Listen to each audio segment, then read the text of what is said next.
This is Tata with Rangers of Wrestling, being the Wrestling Time post show. And for tonight, I will be reviewing Monday Night Raw. Well, first off, I want to say Happy Halloween. Can you guys even hear me with this thing? Seriously. well, I wanted to wear this Pink Ranger helmet, but it's a little uncomfortable. Okay. Well, anywho, let's start with the biggest talking point tonight. So, tonight's biggest talking point is the fact that Alexa Bliss and Asuka returned to Monday Night Raw. And not only did they return, but in the main event, they won the women's tag team titles from Damage Control. And I don't know how to feel about this because, I was not expecting Damage Control to lose tonight.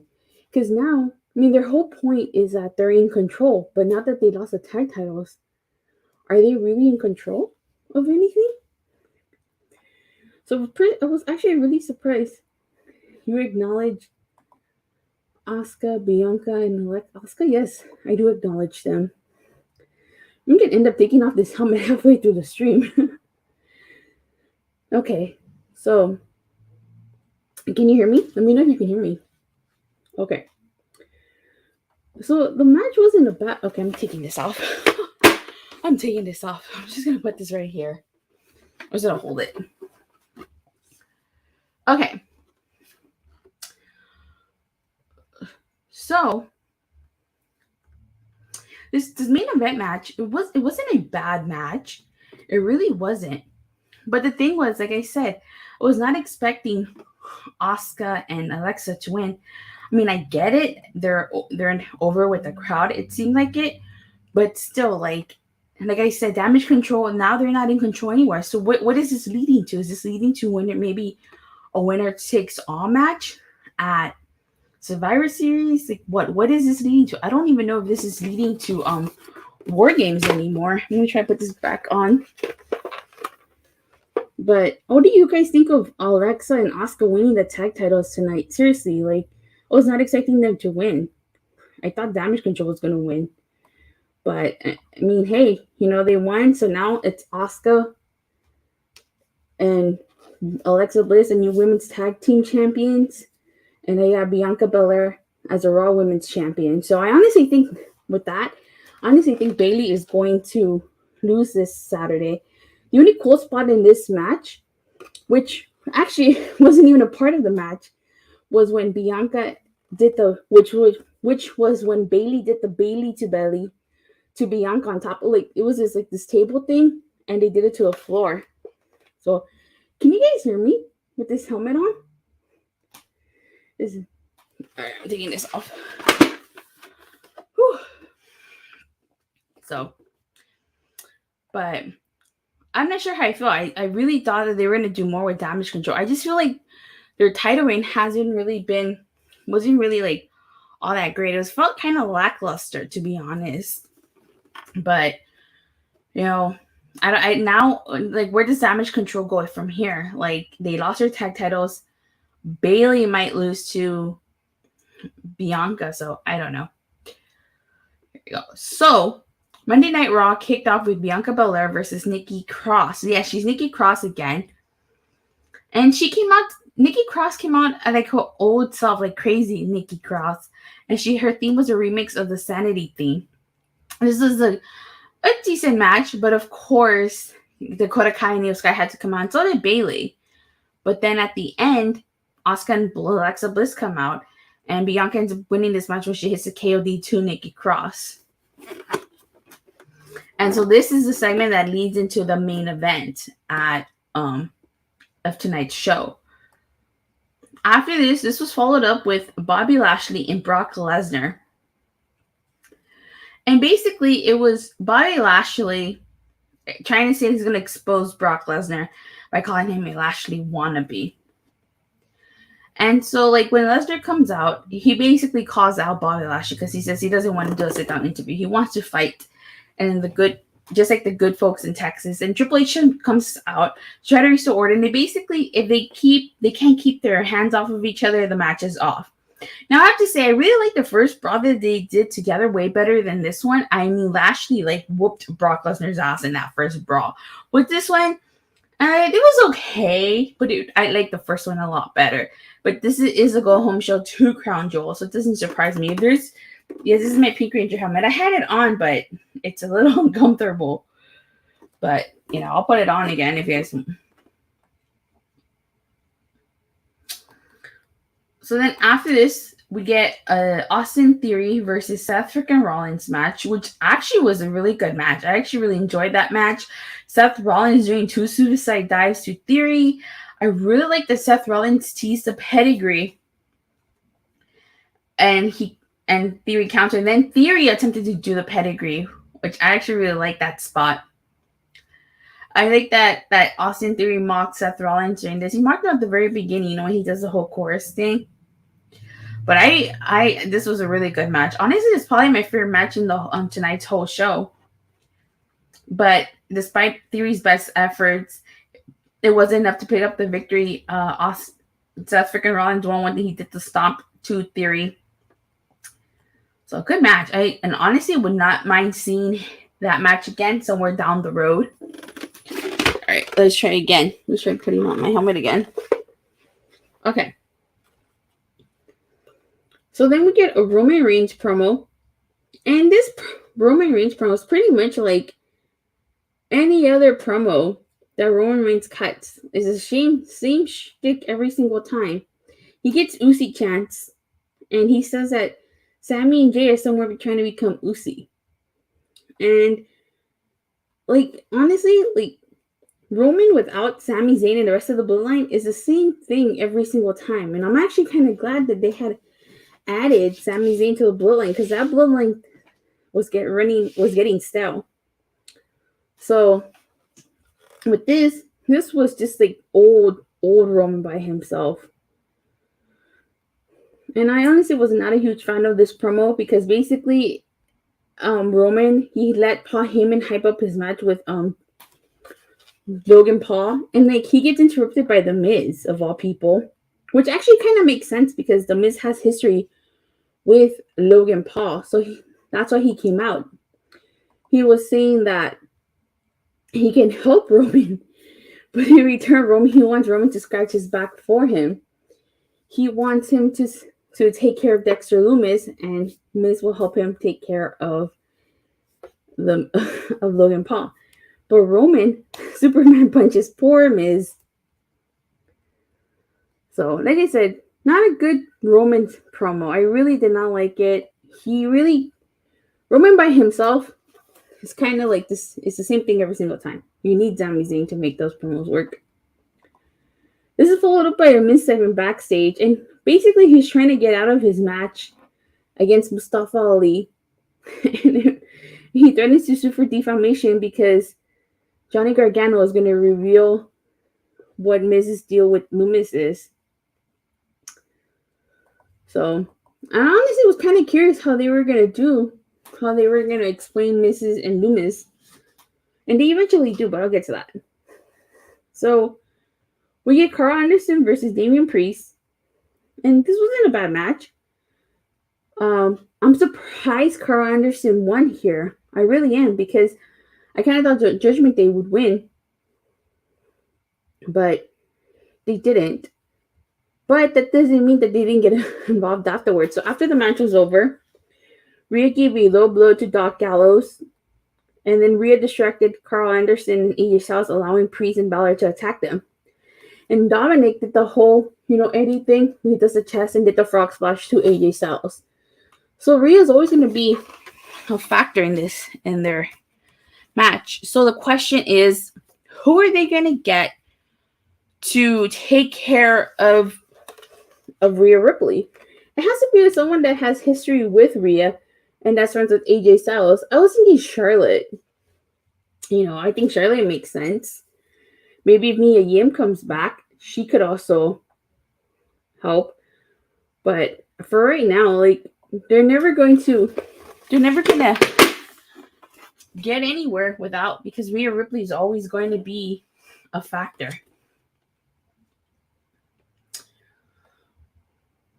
All right. So then we get a JBL promo. JBL in his good old home state of Texas. He starts talking about a little history of Texas. And he starts talking about how from the Von Erichs to Stone Cold. And then he talks about how Texas was ruined by a certain group of people, the snowflakes. And he proceeds to say he's going to introduce greatness to the state. And so he introduces Baron Corbin. I'm not really liking Baron Corbin with JBL. JBL does his job fantastically. Like, JBL can still play a heel very well. It's just a whole pairing with Baron Corbin. I'm not digging it. So as Baron is talking, he talks about he's going to say the truth, and then R-Truth comes out.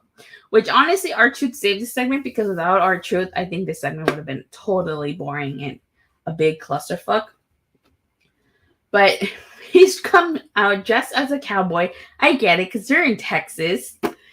But R-Truth saying that he looks ridiculous, that he likes their Halloween costumes. And he says that JBL is an out-of-touch old man, and then Truth attacks Corbin. So I wonder if this is going to be Truth's new gimmick, that he's going to come out, and he's going to come out every time someone says truth.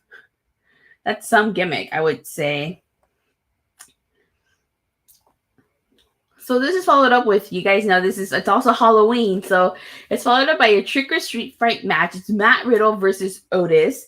And, oh my god, this made me laugh so much, because you had Matt Riddle come out with Elias, and Matt Riddle was dressed as Ezekiel. That was hilarious. But what was even more hilarious? When Alpha Academy came out. You guys are familiar with SNL, right? I'm assuming you guys know SNL. So there is a skit back in the day, way back in the day, and it's when the late Patrick Swayze and the late Chris Farley, they were Chippendale dancers. So Chad Gable comes out dressed as Patrick Swayze as Chip. And he looked like Rick, like from Rick and Morty, first of all. And then Otis comes out, and he's also dressed as a Chippendale dancer. And they do this little dance, working for the weekend. Oh my god, it was so hilarious. It was so hilarious. Like, I kid you not, super hilarious. It made me laugh. It took me a while to kind of get the reference, but once I got it, I cracked up even more. It was so hilarious. Okay, so because this was a Halloween, a trick-or-treat street fight, you had a candlestick dressed as a candy cane. You had like a skeleton and pumpkins everywhere. Otis doing the worm during this, which I thought was really hilarious, because when did they go from being the worm to the caterpillar to the worm? He went face first onto his steel chair. Riddle hit Otis with the kendo stick. Gable clotheslined Matt Riddle. And then Elias, he did a knee to Chad Gable, who went through the table. Elias put like a jack-o'-lantern to Otis, and then Riddle hit the RKO, and so Matt Riddle won. So this match, it was silly fun. It was sports entertainment. Very silly fun. I honestly didn't mind it. It was really, really funny. But honestly, the whole Chippendale thing totally made this match. It really did. It was hilarious. Oh my god. Alright, so this is my Pink Ranger helmet. It's kind of hard to have it on, so I just have it here on the side. But I'll put it on again. Alright, so then we had Miz versus Mustafa Ali. And like earlier in the night, like the Miz was trying to get out of this match. He was trying to get out of the match. He was not able to get out of this match successfully. So this was actually a decent match. I'm really glad that Mustafa Ali actually ended up winning this match. And I really, really like the fact that they've been showcasing Mustafa Ali more. And because this is like his third week in a row, fourth week in a row that he appears on Raw. So I'm really, really happy that he is getting more showcased now. And he got the win here, so which is good. You got to build Mustafa Ali back if he's going to challenge for the U.S. title eventually. So Dexter Lumis actually gets involved in this, which is how Mustafa Ali wins. And the security guard chases Dexter Lumis away. Then we get Johnny Gargano tall interview. So I just really like how they did this whole like segment and stuff. Like, if you ever see like it kind of reminded me like one of those true crimes little series that they did. You know, like E Investigates or THS Investigates. It was it was hilarious. So you had Byron Saxton like interview Johnny Gargano, and he says that he knows Dexter Lumis. He married into his NXT family and accepted him as a son-in-law, or I believe he said as a raccoon. And he says that things were going well until Dexter Lumis lost his job, referencing to when he got released. And he said it took a toll on his psyche, and that Miz took advantage of that. It is so funny because they were showing reenactments, and I could have sworn Johnny Gargano was like the one doing all those freaking reenactments. It was so hilarious because you could tell he thought it was Johnny Gargano. So basically, Johnny Gargano plays like a video or like a tape recorder, or actually he recorded on his phone, saying you can hear the Miz tell Dexter that he's going to give him money to keep his mouth shut, which shouldn't be a problem because you guys know Dexter Lumis doesn't talk. And he's going to instigate a series of attacks on him. And so Johnny Gargano says that even Miz orchestrated his own downfall. And that his theory is that the Miz stopped paying Dexter Lumis and Dexter's coming after him for what he is owed. So this is actually not bad.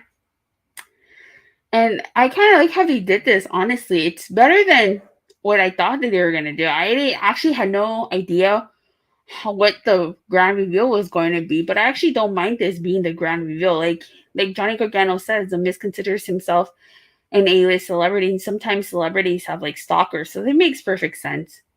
You know, he tried to play himself as the victim.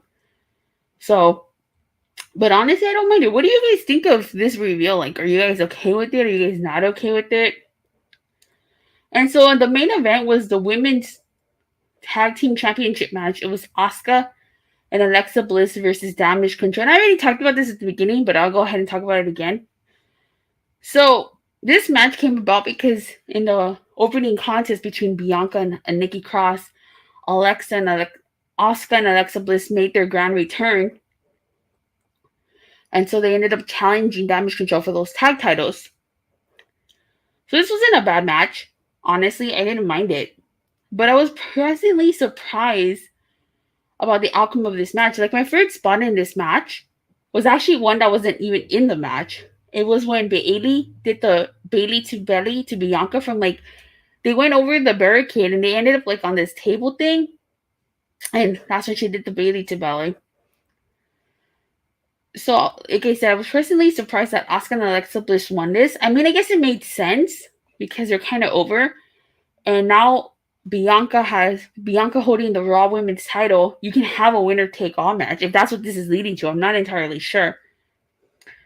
But I kind of feel for Damage Control because it's kind of like, okay, they're Damage Control, but what are they in control of? Honestly, like, what are they in control of? Like, nothing now that they lost those tag titles. So, I don't know where Damage Control goes here, but like I said, me personally, I think that it'll just going to be winners take all. Because I'm pretty sure Bayley's going to lose at Crown Jewel. It's a last woman standing match, and I would be pleasantly surprised if Bayley actually wins, but I don't think she is. Speaking of Crown Jewel, Bray Wyatt is confirmed for Crown Jewel. So, whew. So overall tonight's show, with it being a Halloween and being a go-home show, you know, usually WWE has a history of doing terrible go-home shows. So, today's show wasn't so bad. It wasn't. I really didn't like that Roman promo because it was the same typical Roman promo. Karl Anderson versus Damian Priest wasn't bad. You know, this is a long shot. It truly is. But wouldn't it be something if, like, Hikuleo appears at Crown Jewel and cost the OC their match? because like Karl Anderson was supposed to defend his never openweight title that same day against Hikuleo, but that's not happening, obviously. I mean, I know that'll never happen in a million years, but hey, I can fantasy book, right? It'd be really cool if that actually does happen. Can you guys even hear me behind this helmet? All right, so that JBL promo was okay. The Baron Corbin promo, I didn't care for. Again, I really like that Austin Theory Seth Rollins match. That was probably my favorite match of the night. But overall, with that being said, I'm gonna give this a 6 out of 10. Wasn't a bad show, but there were things I liked, there were things I disliked, and it was a Halloween edition, but it wasn't as bad. But with that being said, you guys, thank you guys all so much for watching and for the continuous support. Please don't forget to like and subscribe. Make sure you hit that bell so you get notified whenever I go live or release a new video. And I'll see you guys Wednesday after AEW Dynamite. Bye.